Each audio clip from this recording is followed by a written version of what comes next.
The 13 on Your Side weather deck is sponsored by Montel Construction, your home team.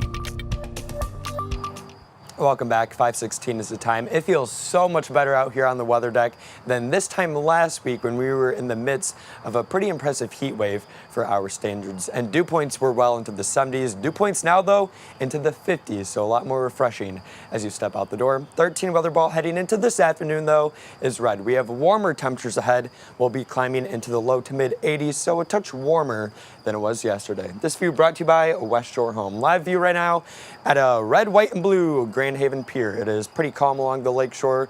We're seeing no wave action, at least as of now. That will probably change, though, heading into this afternoon, as we do have a beach hazard statement posted for the lake shore, as we are expecting those waves to get a touch higher heading into the late afternoon and evening hours. Right now, though, sitting at 63 degrees along the lake shore in Grand Haven. Also 63 in Muskegon, 67 in Holland, and 66 is the current number here in Grand Rapids. Notice that wind direction. It's out of the northeast, which will keep us somewhat cooler than we have been recently, and also that humidity has already begun to tank.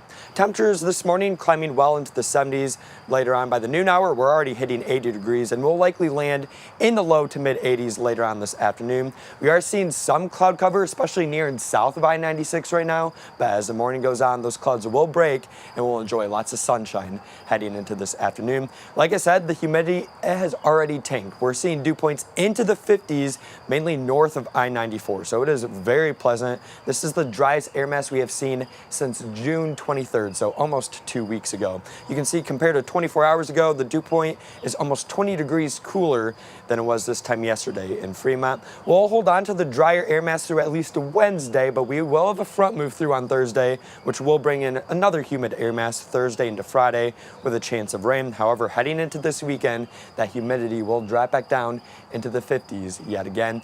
Big picture shows really not a whole lot going on across the Midwest. We are still seeing at least a little bit of mid-level clouds near and south of I-96, but within a few more hours, those clouds will break and we'll see a lot of sunshine later on this afternoon. Timing it all out, high pressure moves into West Michigan heading into our Tuesday, so nothing but blue sky heading into tomorrow, and that trend will continue into at least Wednesday. Here's that weak front I was talking about, bringing humidity and also another chance of rain and storms. As of right now, we are not expecting severe weather with that front before drier conditions begin to move back in heading into this weekend. Enjoy, though, the next 3 days. It will be very pleasant, highs in the 80s, but the thing is, we won't see any humidity over the next 3 days, so it'll be very comfortable from start to finish. Temperatures today along the lakeshore will make a run in the mid 80s because of that easterly flow, so the lakeshore actually will be the warmest today. Mostly sunny skies will eventually develop for everybody heading into this afternoon. The rest of your 13 on your side, 7-day forecast. Warmest day probably being on Wednesday this week, and then humidity briefly returns Thursday into Friday, along with a small chance of rain and storms.